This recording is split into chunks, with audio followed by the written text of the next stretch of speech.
জুয়ায় আসক্ত হচ্ছেন কৃষি শ্রমিকরা। কৃষিকাজে সময় না দিয়ে মত্ত থাকছেন জুয়ায়। এতে বিঘ্ন ঘটছে চাষাবাদে, বাড়ছে খরচ, ফলে ক্ষতিগ্রস্ত হচ্ছেন কৃষকরা। ময়মনসিংহে মাঠে উৎপাদিত বিভিন্ন ফসল ঘরে তোলার মৌসুম শুরু হলেও অনেক কৃষকই সময় মতো শ্রমিক পাচ্ছেন না। জুয়ার কারণে শুধু কৃষিকাজেই নয়, পরিবারেও দেখা দিচ্ছে অশান্তি। যুবকদের একটি অংশ জুয়ায় হেরে মাদক, চুরি, এমনকি ঋণের দায়ে গ্রাম ছাড়তে বাধ্য হচ্ছেন। এটা অবৈধ খেলা, এটা পুলাহান নষ্ট হয়ে যাওয়ার থাকে, নষ্ট হয়ে যায়।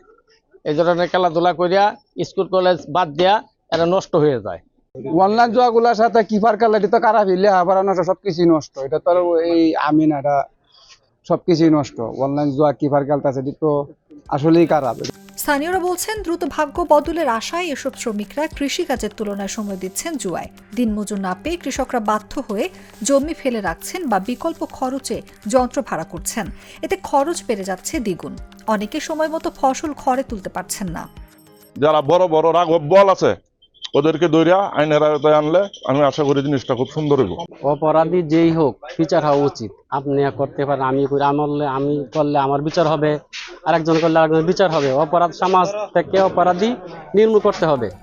জুয়া একটি শাস্তিযোগ্য অপরাধ উল্লেখ করে ময়মনসিংহের অতিরিক্ত পুলিশ সুপার আব্দুল্লাহ আল মামুন বলেন, অভিযুক্তদের আইনের আওতায় নিয়ে আসতে আইনি নির্দেশনা রয়েছে। তথ্য যাচাই বাছাই করে আইনগত ব্যবস্থা নেওয়া হয়। অনলাইন জুয়া একটি ফৌজদারি অপরাধ।